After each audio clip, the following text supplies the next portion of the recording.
से आजम बमने बेसरो सामा मददे क़िबले दी मददे काबे ईमा मददे। वाह क्या मर्तबा ए गौस है बाला तेरा, ऊंचे ऊंचों के सरों से है कदम आला तेरा। सर भला क्या कोई जाने के है कैसा तेरा, औलिया मलते हैं आंखें वो है तलवा तेरा।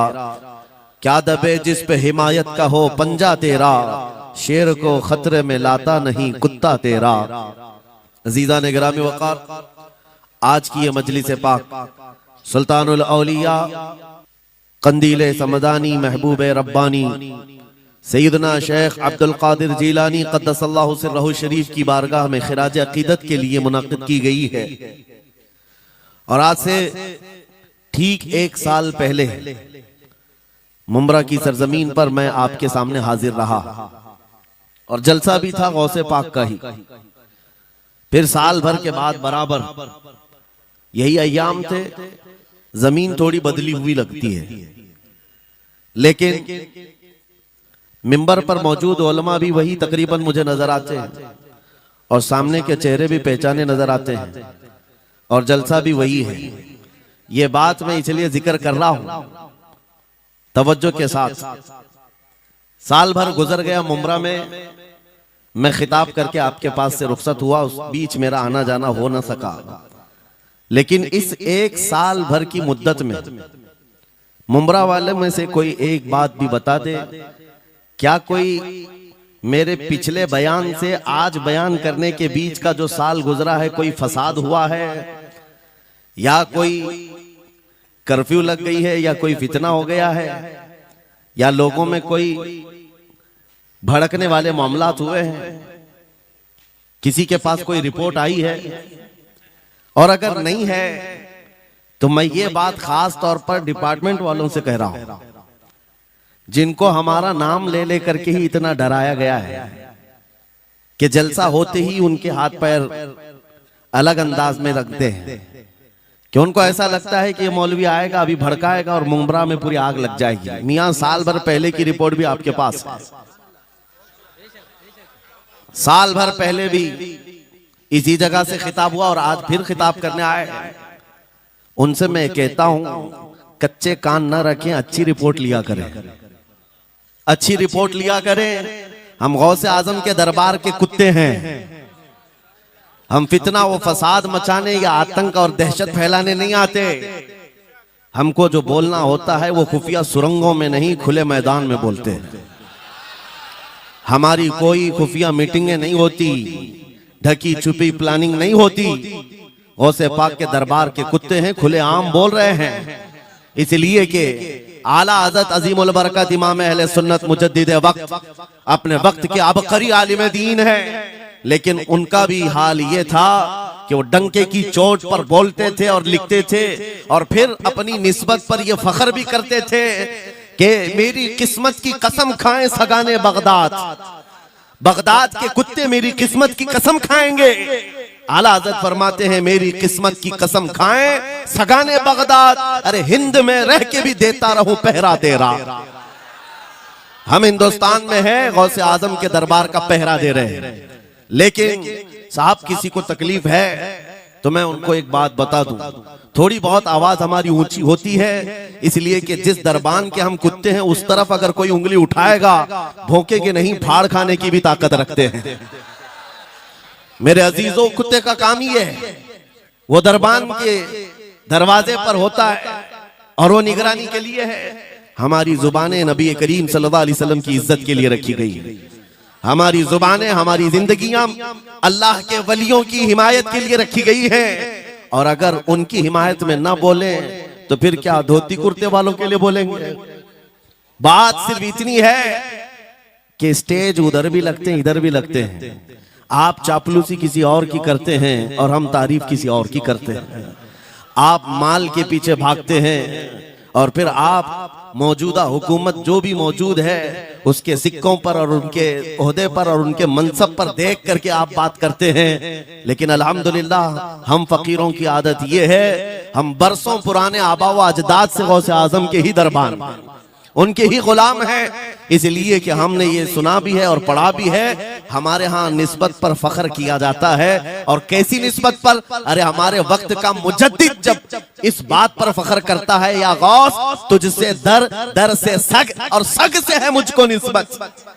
ये भी नहीं कहा डायरेक्ट गौसे पाक आपसे डायरेक्ट मुझे निस्बत है, ये नहीं कहा, बल्कि या गौस आपसे आपके दरबार को निस्बत है, आपके दरवाजे से आपके कुत्ते को निस्बत है, और आपके कुत्ते से मुझ अहमद रजा को निस्बत है।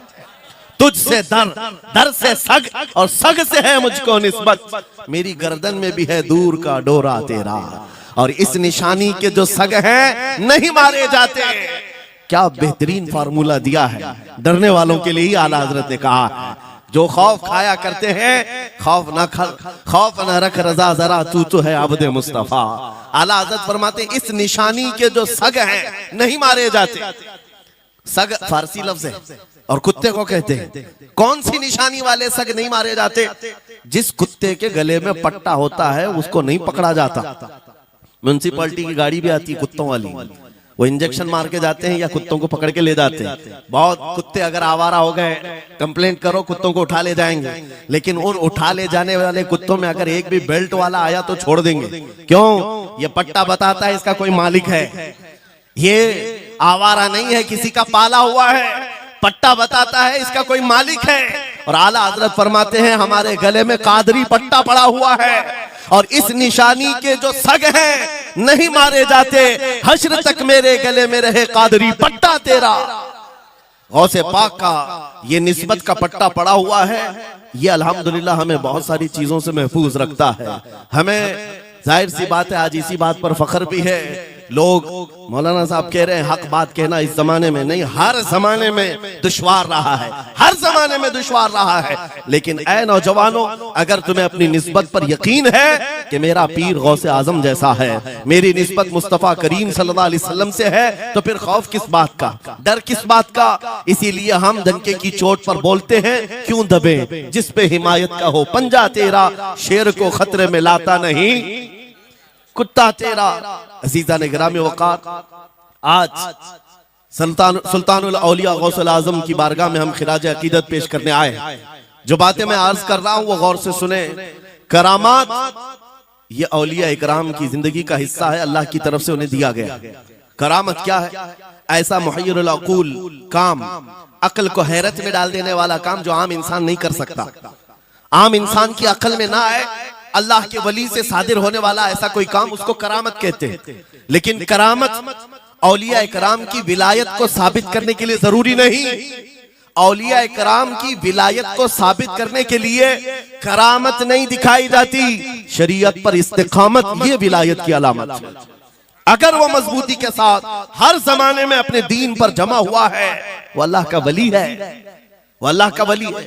आज भी हमारी कौम औलिया को ढूंढने पर लगी हुई है। सुनो, अल्लाह का वली ढूंढना चाहते हो तो ढूंढने के लिए निकलते हैं और पीछे पड़ जाते हैं, देखते हैं ये ठोकर मार करके सोने का सिक्का निकाल सकता है कि नहीं निकाल सकता है।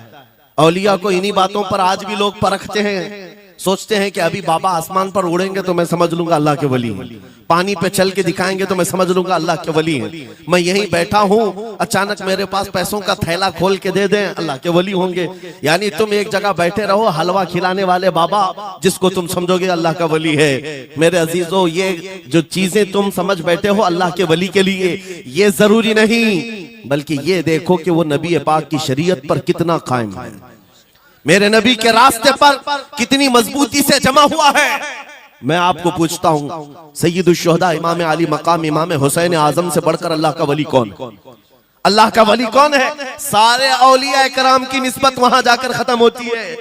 उस हुसैन आजम को देखे करबला के मैदान में अपने बच्चों की कुर्बानी के सामने भी जमे रहे, डटे रहे, करामत का इजहार नहीं किया, शरीयत पर इस्तिकामत लोगों को दिखाया।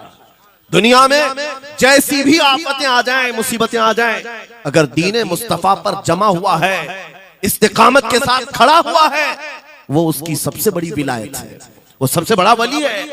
अल्लाह का वली वो है जो शरीयत पर जमा हुआ है, डटा हुआ है, कायम है। और करामात औलिया इकराम की जिंदगी का एक छोटा हिस्सा है, छोटा हिस्सा है, और इस्तिकामत ये बहुत बड़ा हिस्सा है। जमे रह जाना किसी बात पर, खौफ ना खाना बातिल ताकतों से, न डरना इन जालिमों से, ये औलिया इकराम की जिंदगी का खास वतीरा है। आज हम सबको जिस चीज की जरूरत है वो करामत की नहीं, इस्तिकामत। करामतें सुनते भी आया, अब करामत से आप ये समझते हैं कि काया पलट जानी चाहिए। लोग आज मजाक भी करते हैं, कुछ वो मॉडर्न ख्याल के डॉक्टरों और प्रोफेसरों के लेक्चर सुन करके पागल जो हो चुके हैं सोशल मीडिया पर, वो भौंकते हैं करामात औलिया पर। क्या अब करामात क्यों नहीं दिखाते अल्लाह के औलिया? ये जो हालात बदले हुए हैं, इन हालात में इनकी करामतों से जमीन क्यों नहीं पलट जाती? जालिमों के मुंह में कीड़े क्यों नहीं पड़ जाते? मेरे अजीजों, पूरी दुनिया करामात से नहीं चलाई जाती, वल्लाह मुसब्बिबुल अस्बाब, अस्बाब पर रखा है। एक मशहूर जमाना बुजुर्ग हजरत मोहम्मद जाम रहमतुल्लाह अलैह बगदाद के हलाकू के जमाने के थे। हलाकू बादशाह जिसने बस्तियों की बस्तियां वीरान कर डाली और इतने कत्ल कर दिया था, जहां से गुजरता था इंसानों की खोपड़ियां। उसका जब बगदाद पर हमला करने का इरादा हुआ तो बगदाद से कई मील दूर उसका लश्कर लेकर वो पड़ाव किया और अपने 2 सिपाहियों को बगदाद का मुआयना करने के लिए भेजा। और उसकी दहशत तारी थी सब शहरों में, हलाकू अगर आ गया तो हिलाक हो जाएंगे, इसके फौजी सबको बर्बाद कर डालेंगे। हलाकू का नाम सुनते ही लोगों में दहशत तारी होती थी। तो 2 सिपाही 2 फौजी हलाकू के बगदाद मुआयना करने के लिए आए तो लोगों में खलबली मच गई, अब जाएं तो कहां जाएं? तो हजरत मोहम्मद जाम रहमतुल्लाह अलैह एक बुजुर्ग थे, उनके पास लोग दौड़ते हुए आए और वो वजू फरमा रहे थे, उनके हाथ में पानी का कटोरा था और आकर के लोग रोने लगे, हुजूर हलाकू आ गया, बगदाद तबाह कर डालेगा, बगदाद को बर्बाद कर देगा, आप बचा ले, अल्लाह के वली हैं, आप दुआ करें। उन्होंने अपनी कटोरी पलट दी और कहा जाओ, अल्लाह हिफाजत करेगा। रिवायत में मिलता है कि वो 2 सिपाही ढूंढते ढूंढते रह गए, उनको बगदाद नजर ही नहीं आया। कोई बगदाद का न घर दिखा, न महल, न रास्ता, कुछ नहीं। वापस वो अपने बादशाह के पास जाकर कहते हैं हम तो बहुत ढूंढ करके आए, बगदाद मिला ही नहीं। हलाकू ने उन दोनों सिपाहियों को कत्ल कर दिया। कहा कि तुम झूठ बोलते हो, मुझे बगदाद की रोशनी यहां से दिखती है और तुम्हें कैसे नजर नहीं आया? या तो तुम निकम्मे हो या तो फिर मेरे साथ धोखा कर रहे हो। कत्ल कर दिया। दूसरे दिन अपने खास 2 वजीरों को भेजा कि जाओ बगदाद का मुआयना करके आओ, गलियां, वहां की सड़कें और वहां की महल्लात, वहां की इमारतें देख आओ। ये 2 वजीर गए और ढूंढते रहे। जैसे ही वो बगदाद में इंटर हुए, आज फिर लोग हलाकू के इन वजीरों को देखकर दौड़े दौड़े भागते हुए इस अल्लाह के वली के पास आया, हज़रत मोहम्मद जाम। आज फिर रोने लगे, कहा हमारी बीवियां बेवा हो जाएंगी, हमारे बच्चे यतीम हो जाएंगे, सब मारे जाएंगे, आप बचा लें। आज फिर से उन्होंने कटोरी पलट दी, कहा जाओ अल्लाह हिफाजत फरमाएगा। अल्लाह वालों का ये तसर्रुफ है, ये करामात है। वो चाहे तो पूरे लोगों को पोशीदा कर दे जालिमों की नजर से। दूसरे दिन वो वजीर भी ढूंढते रह गए, उनको भी बगदाद नजर नहीं आया। वापस गए, बादशाह के वो बड़े मोतमद लोग थे, कहा कि हम भी गए लेकिन हमको बगदाद नजर नहीं आई। हलाकू को बड़ा ताज्जुब हुआ, ऐसा कैसे हो सकता है? लोकेशन बिल्कुल सही है, हम सामने चंद मील के फासले पर है और इनको बगदाद नजर क्यों नहीं आता? तीसरे दिन उसने कहा कि अब किसी मुआयने की जरूरत नहीं, कोई जायजा लेने की जरूरत नहीं, हम डायरेक्ट जाते हैं, फौज को तैयार करो। पूरी फौज को लेकर के जब तैयार होकर वो बगदाद के सरहद पर आकर खड़ा हो गया, उसके जंग का बिगल बजा और तबाही के आवाजें आने लगी, तो आज लोग फिर दौड़ते हुए हजरत मोहम्मद जाम के पास आए और उनसे रो रो कर गिड़गिड़ाने लगे, कहा आज तो आफत आ गई, बड़ी बला आ गई। तवज्जो से सुनना मेरे अजीजों, आज आप अगर ना बचाएं तो सब तबाह हो जाएंगे, बर्बाद हो जाएंगे। आज आप अपनी कटोरी उठा रहे थे, उन्हें गैब से निदा आई, ए मेरे महबूब बंदे, कब तक तुम अपनी कटोरी उठाकर इनको बचाते रहोगे? इनको मोहलत दी गई थी अपने अमाल दुरुस्त करने की, ना इन्होंने तौबा किया, ना अपने अमाल दुरुस्त किए, इनको इनके हाल पर छोड़ दो। अल्लाह के वलियों को हुक्म होता है अल्लाह का, अब इन्हें ना बचाया जाए तो जाहिर सी बात है वो हुक्म इलाही के पाबंद है। उन्होंने वो कटोरी छोड़ दी। फिर हलाकू दाखिल हुआ बगदाद में और ऐसी तबाही मचाई थी कि पूरे बगदाद की सड़कों में सिर्फ खून ही खून था, तबाह बर्बाद कर दिया, ईंट से ईंट बजा डाली।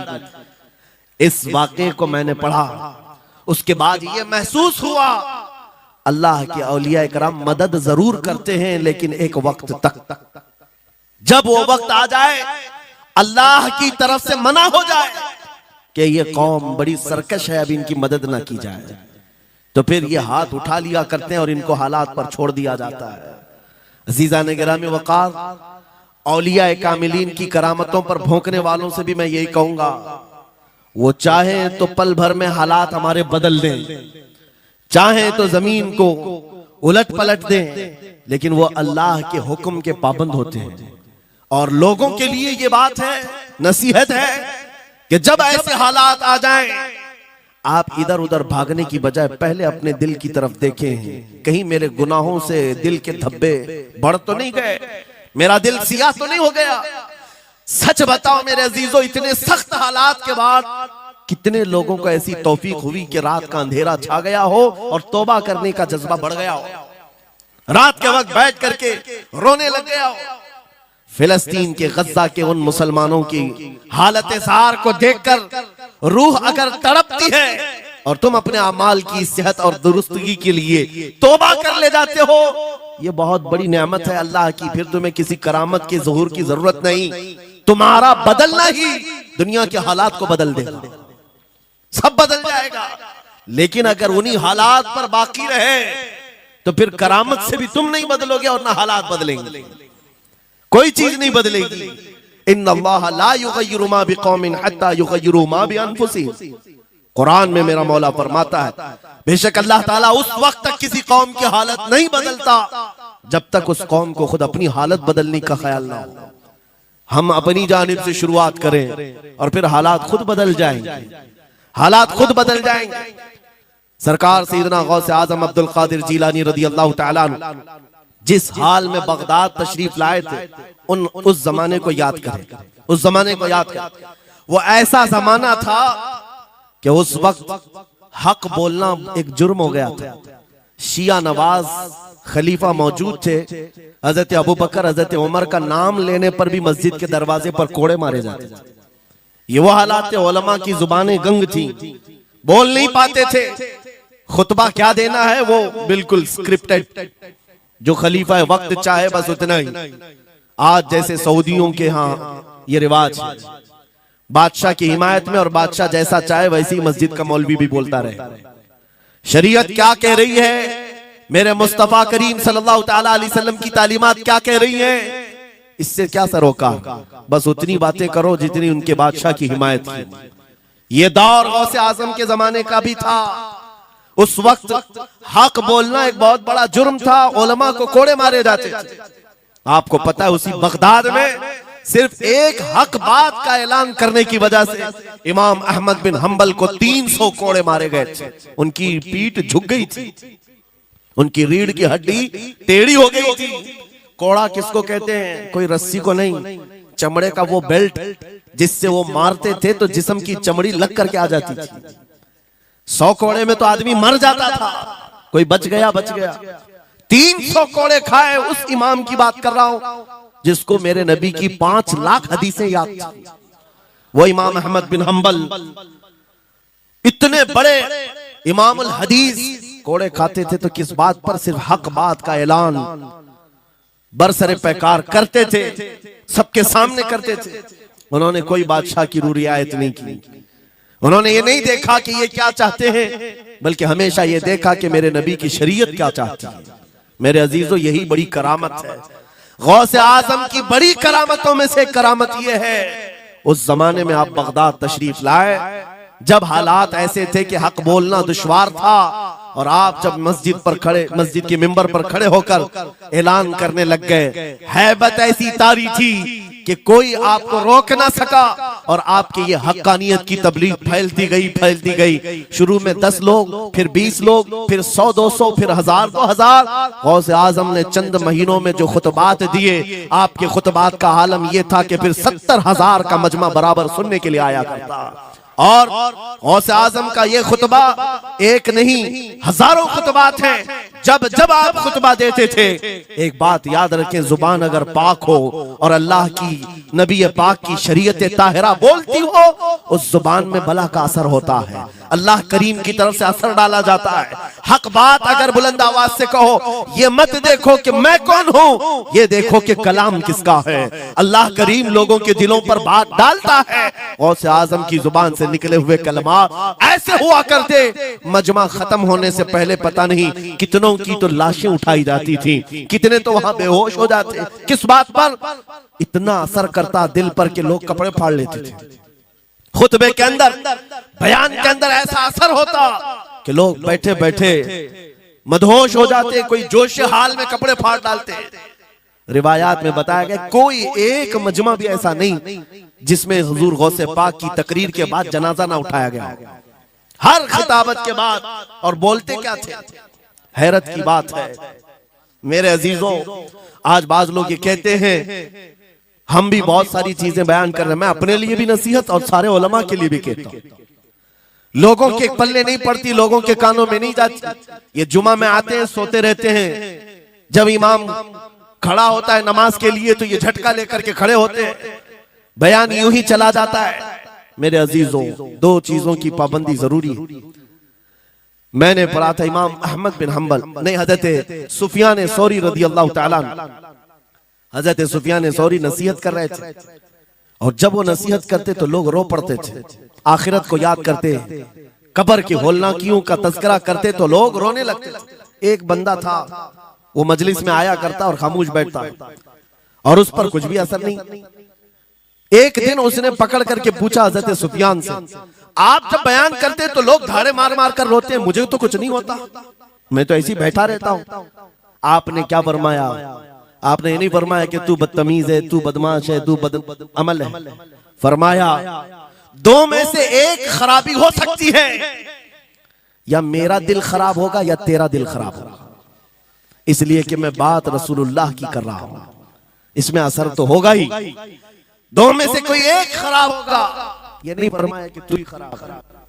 यहां पर हमारे लिए नसीहत है, बोलने वाली जुबान पाक हो और लुकमा हलाल का जाता हो, अल्लाह असर जरूर पैदा फरमाता है। सरकार गौसे पाक रदी अल्लाह ताला अन्हु मिंबर पर खड़े होकर बयान कर रहे हैं। क्या बयान कर रहे हैं? सुने। एक दिन आप हजरत अब्दुल जब्बार को बैठाए, अपने बेटे को, वो बयान करते रहे, उसके बाद उतर करके आगे कहा, अब्बा जान आप जो बयान करते हैं उसमें जो रिक्कत तारी होती है वो मेरे बयान में नहीं होती, आप बयान करें। गौसे पाक मिंबर पर खड़े हो गए, और सुनो, 70,000 का मजमा है। गौसे पाक की तकरीर क्या है? डायरेक्ट शुरू फरमाते हैं गौसे पाक, ऐ लोगों, मेरे घर में आज एक बड़ा हादसा हो गया। अपने घर का वाकया बयान कर रहे हैं, मेरे घर में आज एक अजीब हादसा हो गया। अब्दुल जब्बार की माँ, यानी अपनी बीवी के बारे में कह रहे हैं, उनके बेटे हजरत अब्दुल जब्बार कहते हैं, अब्दुल जब्बार की माँ मेरे लिए दही मट्टी की हांडी में जमा कर रखी हुई थी, एक छीके से लटकाई हुई। गर्मियों के दिन थे, आज मेरी भी ख्वाहिश थी दही खाने की। मैं घर पहुंचा दोपहर के वक्त, दही की हांडी मेरी बीवी ने उठा करके दस्तरखान पर रखा था। मेरे पहुंचने से पहले एक बिल्ला आया घर में और पांव से झपटा मारा, वो दही का मटका गिर गया, टूट गया, और दही पूरा जमीन पर बह गया। न माँ खा सका, न मेरी बीवी खा सकी। इतना बयान करना था कि लोग धाड़े मारकर रोने लग गए, कपड़े फाड़ने लग गए, लोगों के अंदर जोश हाल से कैफियत बदल गई। मेरे अजीजों, कोई अपने घर का वाकया बयान कर रहा हो कि दही की हांडी फट गई, दही बह गया, इसमें कौन सी ऐसी बात है रोने की? ये हमारे और तुम्हारे लिए हो सकता है। गौसे आजम का मजमा भी अहले दिल का हुआ करता था, वो बसीरत वाले लोग बैठते थे। गौसे पाक क्या बयान कर रहे थे? गौसे पाक के बयान का मतलब ये नहीं है कि अब्दुल, उनकी बीवी दही की हांडी जमाई थी और उनके लिए खाने का इंतजार कर रही थी। गौसे आजम अपने वाकये से दुनिया की हालत बता रहे थे, ऐ लोगों, जिस तरह मेरे घर में आज मेरे खाने से पहले दही का मटका टूट गया और दही बह गया, सबकी हालतें तकरीबन ऐसी होती हैं। इंसान अपने लिए इतना कमाता है, माल जमा करता रहता है, और जब उसके खाने का वक्त आता है, मलकुल मौत पंजा मारकर रूह निकाल लेता है। और सारा माल उसका धरा का धरा रह जाता है, ना वो चख पाता है ना खा पाता है। गौसे पाक रज़ी अल्लाह तआला अन्हु ये दुनिया की हालात बता रहे थे। और मेरे अजीजों, आज भी वही हालात हैं हमारे, आज भी वही हालात हैं। हमने कमाने के लिए अपनी सेहत गंवा दी, रात नहीं देखा दिन नहीं देखा, दौड़ते रहे माल हासिल करने के लिए, इतना जमा कर लूं इतना जमा कर लूं, इतना जमा कर लिया जब तक तो सेहत बिगड़ गई, शुगर भी आ गई, बीपी भी आ गई, और ऐसी बीमारियां लग गई कि अब इनको ठीक करने के लिए जितना जमा किया था खर्चा करते रहो। शेख सादी रहमतुल्लाह अलैह फरमाते हैं ये दो कामों में तो इंसान की पूरी जिंदगी खत्म होती है। पहले कमाने के लिए सेहत गंवाता है और फिर सेहत बचाने के लिए माल गंवाता है। ये दो चीजों में गौसे पाक रज़ी अल्लाह तआला अन्हु की नसीहत यही थी कि इतना जमा कर ले जाते हो, इतना जमा करते हो कि फिर जब खाने का वक्त आता है तुम यहाँ ऐसे हालात होते हैं कि नमक भी नहीं खा पाते, शक्कर भी नहीं खा पाते। दूसरी बातें तो छोड़ो, शुगर वाले शक्कर नहीं चख पाते, बीपी वाले नमक नहीं चख पाते।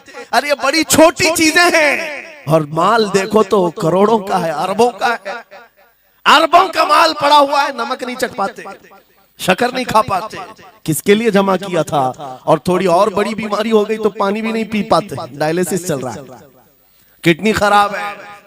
कितने ऐसे लोग मिलते हैं आज, कितने ऐसे हैं जिन्होंने साफ मुझसे कहा कि डॉक्टर ने पूरा गिन करके कहा है कि पूरे दिन भर में जो है एक ढक्कन से पानी पीना, बोतल का जो ढक्कन होता है उस ढक्कन से बस बूंद बूंद चखते रहना, पानी ही ना पियो, इसलिए कि किडनी काम नहीं करती। ये दुनिया है मेरे अजीजों। हमने अपनी सेहत गंवा दी, पूरी की पूरी सेहत गंवा दी इसको हासिल करने के लिए। इसी को मेरे इमाम अहले सुन्नत फाजिल बरेलवी ने कहा था, शहद दिखाए जहर पिलाए, कातिल डायन शोहर कुछ, इस मुर्दार पे क्या ललचाए, दुनिया देखी भाली। लेकिन समझ में किसी को नहीं आता, उस वक्त समझ में आने लगता है जब जाने का वक्त होता है।